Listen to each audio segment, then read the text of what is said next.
कैसे हैं आप सभी? मैं आशा करती हूँ आप सभी स्वस्थ और प्रसन्न होंगे। आज हम हमारा पाठ सोना को पढ़ेंगे और समझेंगे। आइए इसे शुरू करते हैं। ये है पाठ 16 सोना। इस पाठ में ऐसी भावुक और संवेदनशील लेखिका है जो मनुष्य ही नहीं, मनुष्य के साथ साथ पशु पक्षियों से भी एक पूर्ण व्यक्तित्व के रूप में स्नेह और प्यार करती हैं, उनको सम्मान देती हैं। इसी से संबंधित यह पाठ है। आइए पढ़ते हैं। सोना की आज अचानक स्मृति हो जाने के कारण, यानी याद आ जाने के कारण, मेरे परिचित स्वर्गीय डॉक्टर धीरेन्द्र नाथ बसु की पौत्री यानी पोती सुष्मिता ने लिखा है कि गत वर्ष यानी पिछले साल अपने पड़ोसी से मुझे एक हिरन मिला था। बीते कुछ महीनों में उससे बहुत प्यार करने लगे हैं, लेकिन अब मैं यह अनुभव यानी महसूस कर रही हूँ कि सघन जंगल यानी घने जंगलों में रहने वाले, संबंध रखने वाले इन के कारण, अब बड़े हो जाने के कारण उसे घूमने के लिए बहुत बड़ा स्थान चाहिए, क्योंकि क्योंकि हिरण जो है वो जंगलों में रहते हैं, जंगल में घूमते फिरते आराम से रहते हैं। लेकिन जब उन्हें जंगल नहीं मिलते, वो छोटी जगह में रहेंगे तो असुविधा होगी। तो ऐसा वो अब महसूस कर रही थी। क्या कृपा करके आप उसे स्वीकार करेंगे, आप अपनाएंगे? सचमुच मैं आपकी बहुत आभारी रहूंगी, यानी अगर आप हिरण को ले लेंगे तो मैं बहुत आभारी रहूंगी, क्योंकि आप जानती हैं कि मैं उसे ऐसे व्यक्ति यानी ऐसे इंसान को नहीं देना चाहती जो उसके साथ में बुरा व्यवहार करे। मेरा विश्वास है कि आपके यहाँ उसकी भली भांति देखभाल हो सकेगी। यानी वो दूसरे को देना चाह रही है और कहती है कि मैं उस हिरण को ऐसे को ही देना चाहती हूँ जो उसको प्यार से रखे, उसे कोई हानि नहीं पहुंचाए। कई वर्ष पीछे देखे सोना इसी प्रकार अचानक ही आ गई थी, लेकिन अब वह लेकिन वह अब तक अपनी शैशवावस्था भी पार नहीं कर सकी थी। सुनहरा रंग था उसका, रेशमी लच्छों की गांठ के समान उसके कोमल लघु शरीर था। छोटा सा मुंह, बड़ी बड़ी पानीदार उसकी आंखें थी। देखता देखती तो लगता था कि अभी इसमें से पानी छलक पड़ेगा आंखों में से। उसके कान लंबे थे, पतली और सुडौल उसकी टांगे थी, जिन्हें देखते ही उनमें प्रसुप्त की प्रसुप्त गति की बिजली की लहर देखने वालों की आंखों में कौंध जाती थी, यानी आ जाती थी। सबके सब लोग उसके सरल शिशु रूप से इतने प्रभावित थे, यानी छोटे रूप से इतने प्रभावित थे कि चंपकर्णवर्ता रूपसी के वे उद्मुक्त सोना, सुवर्ण, सुवर्ण लेखा आदि उसका नाम, उसका परिचय बन गया। इन नामों से उसे पुकारा जाने लगा। लेकिन उस बेचारे हिरण शावक की कथा तो मिट्टी की ऐसी कथा है जिसे मनुष्य की निष्ठुरता गढ़ती है।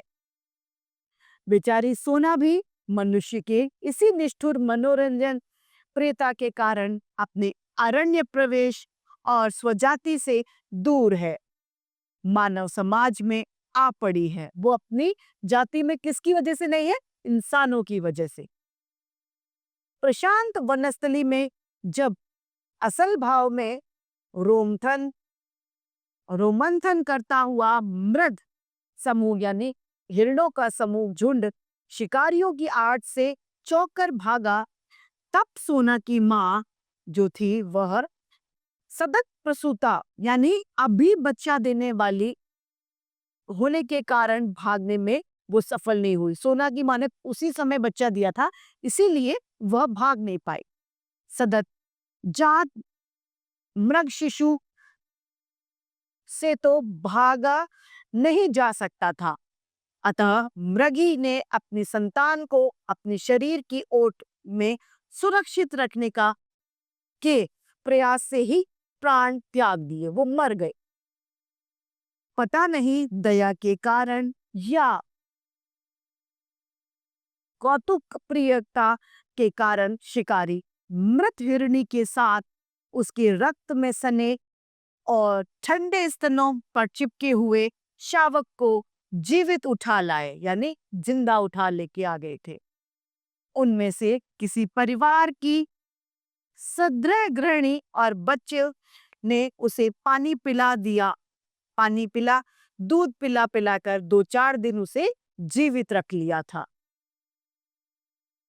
सुस्मिता बसु के सम्मान समान ही किसी बालिका को मेरा स्मरण हो गया और वह उस अनाथ शावक को मुर्मुष अवस्था में मेरे पास लेकर आई। शावक अवांछित तो था ही, उसके बचने की आशा बहुत कम थी, धूमिल थी यानी कम थी, लेकिन उसे मैंने स्वीकार कर लिया। स्निग्ध सुनहरे रंग के कारण सब उसे सोना कहने लगे। वो कैसे थी? सुनहरे रंग की थी। दूध पिलाने की शीशी यानी दूध वाली बोतल से उसे ग्लूकोज, बकरी का दूध, सब कुछ एकत्र करके उसे पालने का कठिन कार्य शुरू हो गया। उसका मुंह इतना छोटा था कि उसमें बोतल की जो निपुल थी वो आती ही नहीं थी। उस पर उसे पानी भी नहीं आता था, पीना भी उसे नहीं आया था। फिर धीरे धीरे उसे पीना ही नहीं, दूध की बोतल पहचानना भी आ गया था। वो अब दूध की बोतल को भी पहचान लेती थी।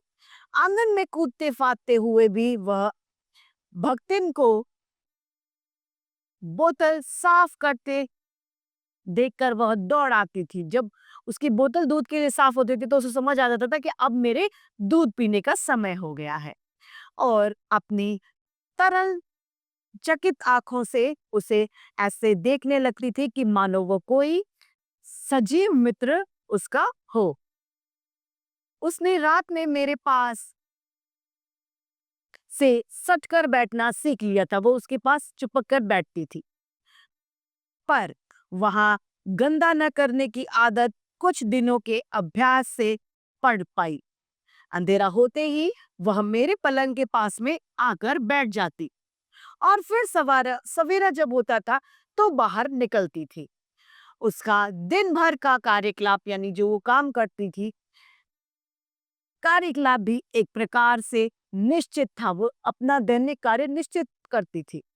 विद्यालय और छात्रावास की विद्यार्थियों के निकट पहले वह कौतुक के कारण रही, डर के कारण रही, लेकिन फिर कुछ दिन जब बीत गए तो उसकी ऐसी प्रिय साथिनी बन गई, यानी अब उसकी फ्रेंड जैसी वो बन गई, जिससे बिना उसका किसी काम के मन ही नहीं लगता था। दूध पीकर और भीगे चने खाकर सोना कुछ देर कंपाउंड के चारों पैरों कंपाउंड में चारों पैरों का संतुलन कर चौकड़ी भागती, मतलब भागती दौड़ती थी। फिर वह छात्रावास यानी हॉस्टल पहुंचती और प्रत्येक कमरे में भीतर बाहर का निरीक्षण करती थी। सवेरे छात्रावास में विचित्र सी क्रियाशीलता रहती थी, काम करते थे। कोई छात्र हाथ मुंह धोती है, कोई बालों में कंघी करती है, कोई साड़ी बदलती है, कोई अपनी मेज की सफाई करती है, कोई स्नान करके भीगे कपड़े अपने सुखा रही होती है, कोई पूजा करती है। सब अपने अपने कार्यों में बिजी होते हैं सुबह के समय। सोना के पहुंच जाने पर इस विधि कर्म संकुलता में एक नया काम और जुड़ जाता था, एक नया काम बढ़ जाता था। कोई छात्रा उसके माथे पर कुमकुम का बड़ा सा टीका लगा देती थी, तो कोई पूजा के बताशे उस सोना को खिला देती थी। मैश यानी जहां पर उनका खाना बनता था छात्रा उनका, वहां मैश में उसके पहुंचते ही छात्राएं ही नहीं, नौकर चाकर तक दौड़कर आते और सभी उसे कुछ न कुछ खिलाने के लिए उतावले रहते थे। लेकिन उसे बिस्कुट को छोड़कर कम खाद्य पदार्थ पसंद थे, उसे बिस्किट खाना अच्छा लगता था।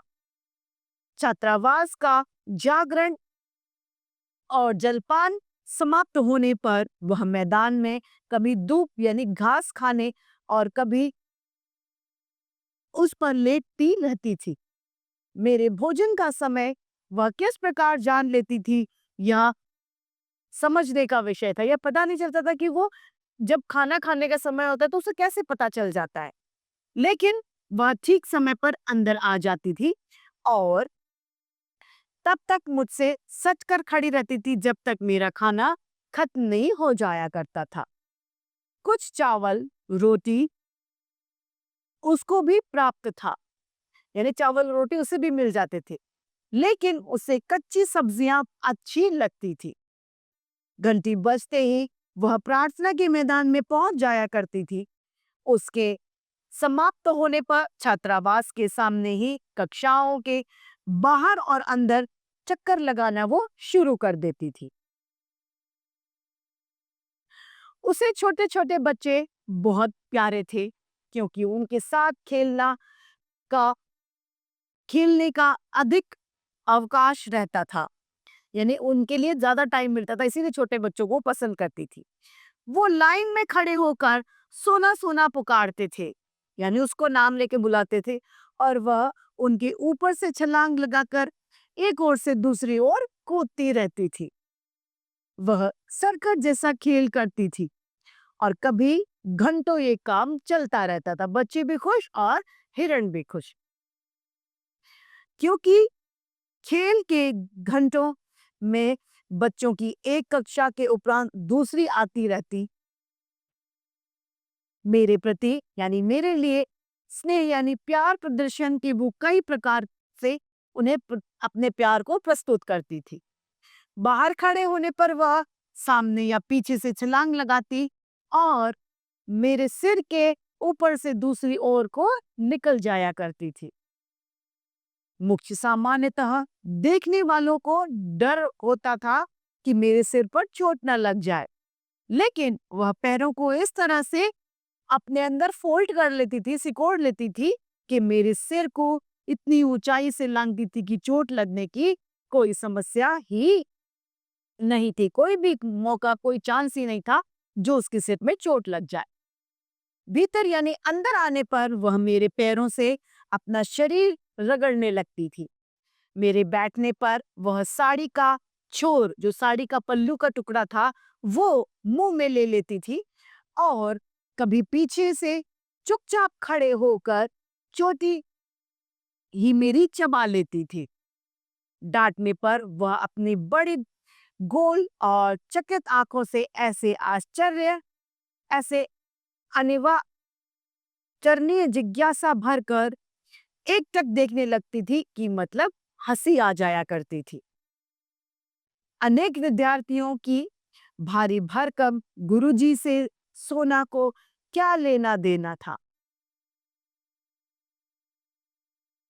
वह तो उस दृष्टि को पहचानती थी जिसमें उसके लिए प्यार झलकता था। जानवर जो होते हैं वो जानते हैं कि कौन हमें प्यार करता है और कौन हमें दुखी कर सकता है। ये उनकी खासियत होती है। और उन हाथों को भी जानती थी जिन्होंने यत्नपूर्वक दूध की बोतल उसके मुंह से लगाई थी। यदि सोना को अपने प्यार की अभिव्यक्ति यानी अपने प्यार को बताने के लिए सिर के ऊपर से कूदना आवश्यक लगेगा तो वह कूदेगी। मेरी किसी अन्य परिस्थिति से प्रभावित होना उसके लिए संभव बात नहीं थी। वो इतनी समझदार नहीं थी। कुत्ता स्वामी और सेवक का अंतर जानता है और स्नेह या क्रोध की प्रत्येक मुद्रा से परिचित रहता है। स्नेह से बुलाने पर वह खुश होकर आता है। क्रोध से जब हम कुत्ते को बुलाते हैं तो वो डर के साथ में दुबक दुबक कर नीचे बैठ बैठ कर आता है। हिरण यह अंतर नहीं जानता है, अतः उसका पालने वाले से डरना कठिन है। जो उसे पालता है वो उससे डरता बहुत मुश्किल से है। यदि उस पर क्रोध किया जाए तो वह अपने चकित आंखों में और अधिक विस्मय भरकर पालने वाले से दृष्टि मिलाकर खड़ा रहेगा, मानो कि पूछ रहा है कि क्या ये उचित है, क्या जो तुम उसके साथ कर रहे हो वो ठीक है। लेकिन केवल वह स्नेह पहचानता है। क्या पहचानता है? प्यार, जिसकी स्वीकृति बनाते बताने के लिए उसकी विशेष चेष्टाएं हैं। मेरी बिल्ली गोधुली, कुत्ते हेमंत बसंत, कुतिया फ्लोरा सबसे पहले इस अतिथि को देखकर नाराज हुए, लेकिन सोना ने थोड़े ही दिनों में सबसे साख्य यानी मेलजोल बना लिया।